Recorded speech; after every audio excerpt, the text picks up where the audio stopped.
Olá! Que ótimo ter a companhia de quem nos acompanha aqui no canal. Hoje a gente vai mergulhar num componente que está em todo lugar na eletrônica, o capacitor. Mas o foco hoje é um detalhe, bem específico e às vezes meio traiçoeiro, a fuga de corrente. Exato. Já pensou numa torneira pingando, sabe? É uma boa imagem para começar. E fiquem de olho na tela, tá? Pode ser que a gente coloque umas imagens ou vídeos para ilustrar. A nossa ideia aqui é entender o que é essa tal fuga, por que ela acontece, né? Quais são os sinais e, principalmente, como a gente pode investigar isso usando o multímetro. É isso aí. É tipo querer entender esse vazamento elétrico. E é um ponto super importante. Porque, assim, uma fuga pequenininha, quase nada sempre existe. O material isolante, o dielétrico, nunca é 100% perfeito, né? Uhum. O problema mesmo é quando essa fuga começa a aumentar. Aí sim é um sinal de alerta, sabe? Indica que tem alguma coisa errada com o capacitor. Entendi. Então, vamos lá. O que é exatamente essa fuga de corrente? O pessoal fala DCL também, né? Isso. DCL é a sigla em inglês para DC Leakage. Basicamente, é uma correntezinha indesejada que dá um jeito de passar pelo isolante do capacitor, o tal do dielétrico. Isso acontece mesmo quando ele deveria, teoricamente, bloquear a corrente contínua e só guardar a carga. Ah, tá. Essa passagem rola por causa de imperfeições, mínimas que sejam, nesse material isolante. Não é aquela corrente inicial quando a gente liga? Não, não. Essa que você falou é a corrente de absorção dielétrica, que é normal no começo e vai diminuindo. A fuga é diferente. É uma corrente que persiste, mesmo que bem baixa, e está ligada à natureza bem não ideal do dielétrico. Entendi. E o que faz essa fuga piorar? Imagino que calor não seja bom negócio, né? Calor é um problemão, com certeza. Temperaturas altas aceleram a degradação química do dielétrico. E nos capacitores eletrolíticos pode até fazer o eletrólito evaporar com o tempo. Nossa. E tem mais, sobrecarga de tensão, sabe? Aqueles picos de tensão acima do que o capacitor aguenta, isso estressa o isolante. O próprio envelhecimento natural do componente também contribui.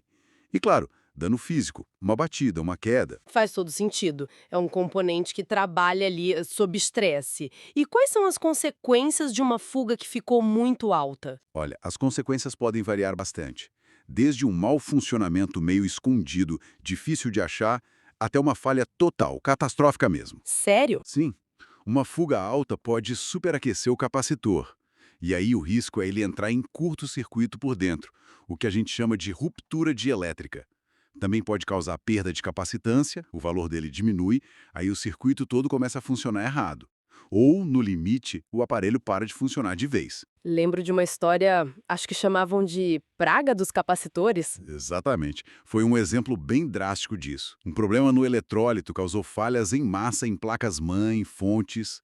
E olha, em capacitores ligados em série, a fuga é ainda mais crítica. Por quê? Porque se um deles tiver uma fuga maior que o outro, a tensão não vai se dividir igualzinho entre eles. Um acaba ficando com mais tensão que o outro, sobrecarregado, e pode falhar mais rápido. Entendi. Bom, vamos para a parte prática então, diagnóstico. Como é que a gente pode usar o nosso multímetro para ter uma pista sobre essa fuga? A primeira coisa deve ser olhar, né? Isso, perfeito. Inspeção visual é o passo zero, sempre. Procurar se ele está estufado, se tem algum vazamento de líquido nos eletrolíticos, marcas de queimados, superaquecimento.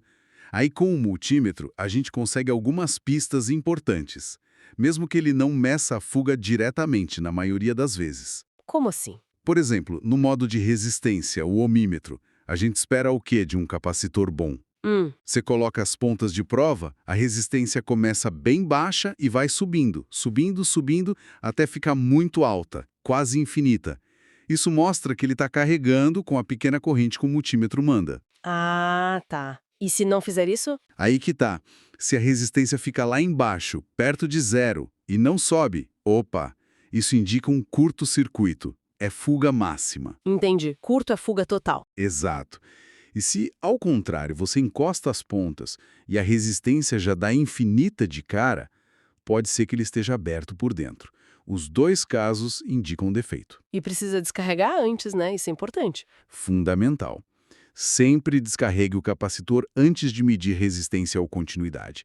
É super importante para não danificar o multímetro e para a segurança. E o teste de continuidade, aquele que apita? Funciona de um jeito parecido com o da resistência. Se o multímetro apitar continuamente, sem parar, Curto de novo. exato, fuga alta.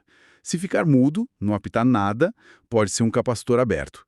O ideal, o comportamento esperado de um capacitor bom, é dar um bip bem rápido, quase instantâneo, e parar. Isso mostra que ele carregou rápido. E medir a capacitância direto no multímetro ajuda para ver a fuga? Ajuda a ver se o valor da capacitância está correto, o que já é importante. Mas uma fuga alta ou uma ESR alta, que é a resistência interna dele, podem sim atrapalhar essa medida, dar um valor errado. Então não é um teste direto para a fuga em si.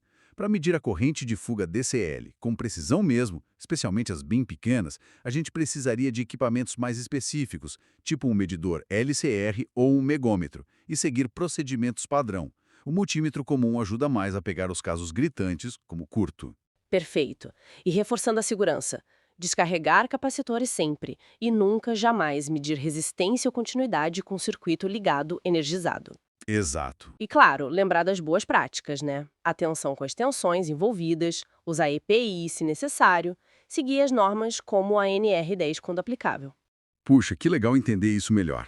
A gente espera que essa exploração esteja sendo útil, clareando as ideias do pessoal que acompanha. E se o pessoal está curtindo essa conversa, olha, um like ajuda demais o canal. E se inscrever garante que mais conteúdos assim cheguem para todo mundo. Com certeza. E a participação é muito bem-vinda. Se surgirem dúvidas sobre esses testes ou se tiverem sugestões de outros componentes, outros problemas para a gente analisar, deixem aí nos comentários. É o melhor lugar para essa troca. Então, resumindo nossa conversa, a fuga de corrente existe, faz parte da natureza do capacitor. Mas ficar de olho nela, usar um multímetro para pegar os problemas mais óbvios, como curtos ou aberturas, é, assim, essencial para ter circuitos confiáveis. Precisamente. É conhecer os limites, os sinais de que o componente está envelhecendo ou sofrendo. E, sabe, para a gente pensar um pouco mais além. Hum. Além desse diagnóstico de passa ou não passa. Será que analisar não só o valor da fuga, mas a taxa com que ela aumenta ao longo do tempo? Será que isso não poderia nos ajudar a prever a vida útil que ainda resta para um capacitor, antes mesmo dele falhar completamente? Olha aí, uma ótima pergunta. Fica a reflexão para o pessoal. Muito obrigada pela companhia de todos nesta análise e até a próxima!